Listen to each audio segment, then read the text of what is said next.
Hello, I am Jordan, and today I'm going to be making my concluding video regarding my read-along I've been doing all of July with Steve Donahue of Never Call Retreat by Bruce Catton, which is his final volume in a trilogy he wrote um, commemorating the 100-year anniversary of the American Civil War.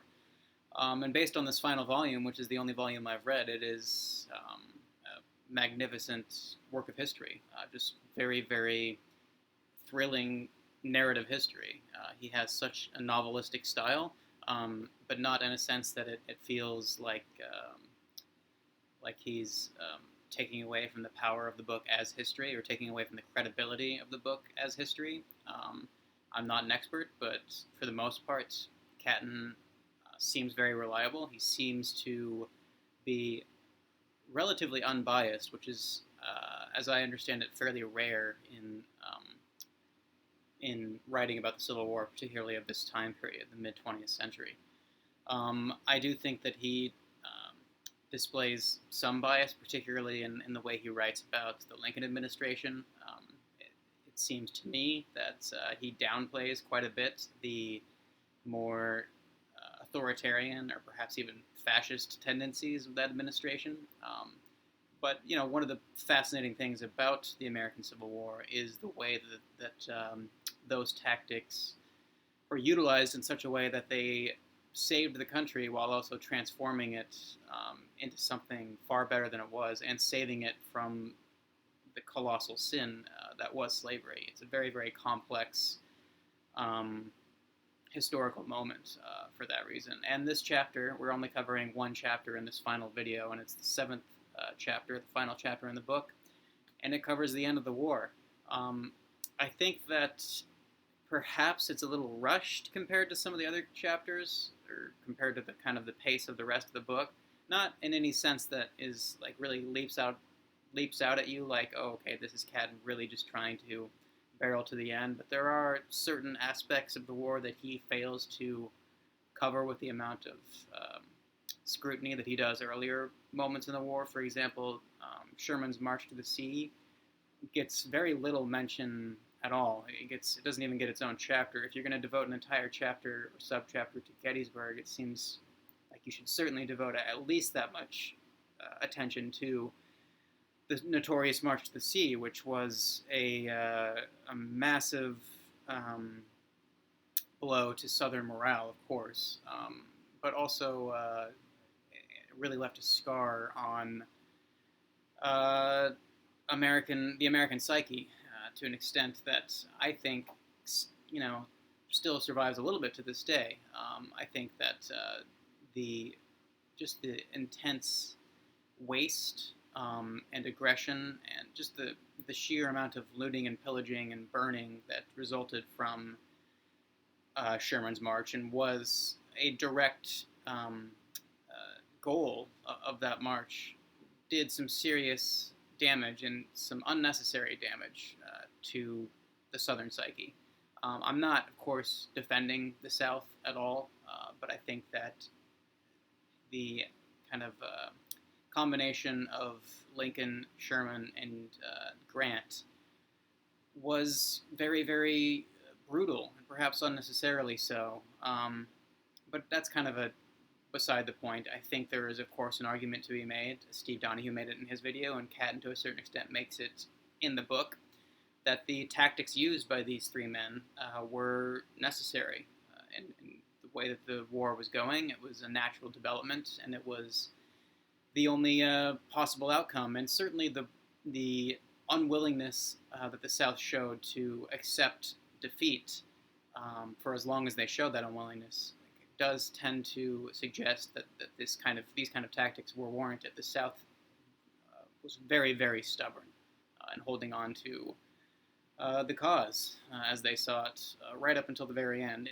Certainly, a rational leadership would have seriously considered surrender after Gettysburg, at least, but they didn't. And even Lee, this chapter covers the Fall of Richmond. Even when Lee's Army of Northern Virginia had to flee Richmond, he still held out hope ridiculously. The plan was to combine his forces with the forces of Johnston further east, which of course failed. Lee ended up surrendering to Grant at Appomattox Courthouse, which was really the death knell to the Confederacy. And it's interesting. There's a regarding Lee's surrender. Catton brings up something which I had never before encountered in my limited reading of the Civil War. It may be somewhat common amongst Civil War buffs, but it's a new idea to me, and it's very, very interesting. Catton suggests that with Lee's surrender to Grant at Appomattox, the Lost Cause mythos was formed, and the fact that that mythos was formed rescued future America, which is very, very counterintuitive. The argument that Catton makes is that, well, you know what, I'm actually just going to read a passage. Catton writes, men have to live by their memories, and the memory of death and defeat is bitter enough to keep unforgiving men carrying their rifles across the hills for generations. Lee made it possible for men to turn this memory into a strange source of strength, a tragic and moving remembering that provided a base on which the present could be accepted and the future could be faced. Because of what happened when he and Grant last met, Lee, when he left Appomattox, a paroled soldier without an army, rode straight into legend, and he took his people with him. The legend became a saving grace. The cause that had failed became the lost cause, capital letters. Larger than life, taking on color and romance as the years passed, remembered with pride and with heartache, but never again leading to bloodshed. Civil wars have had worse endings than this.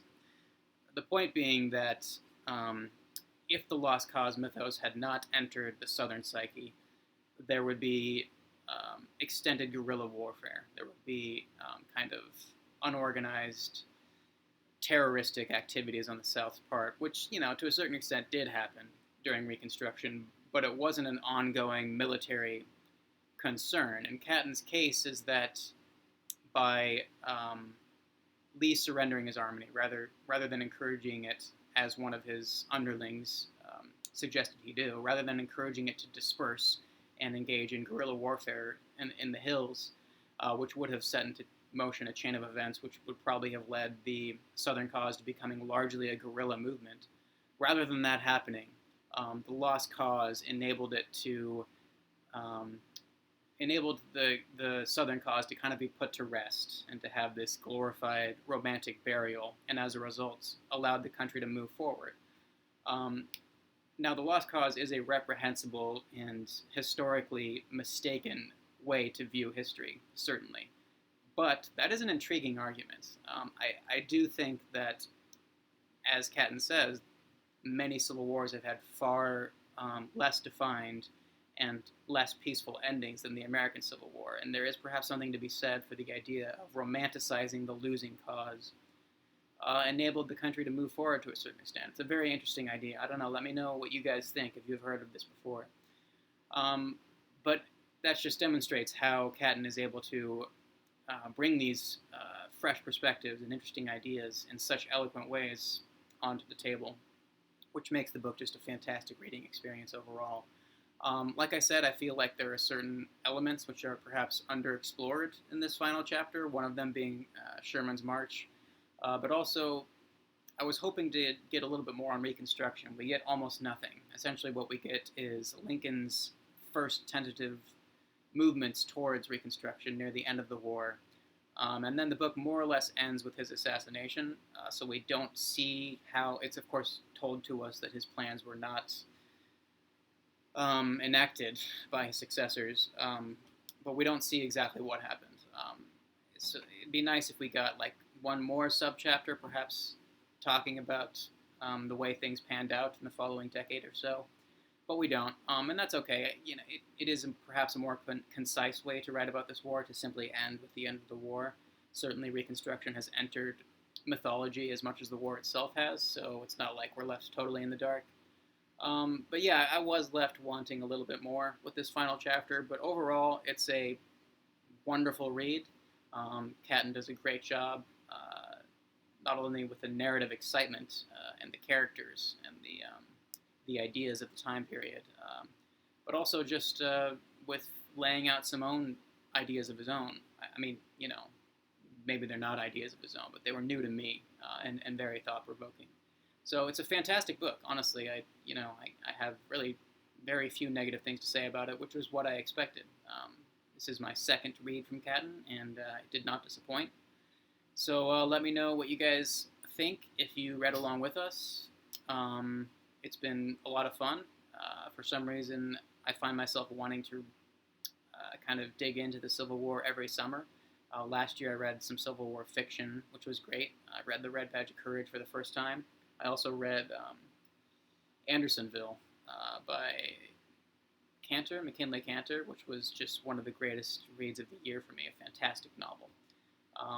But this summer I decided to go with a more historically accurate approach, and it went well.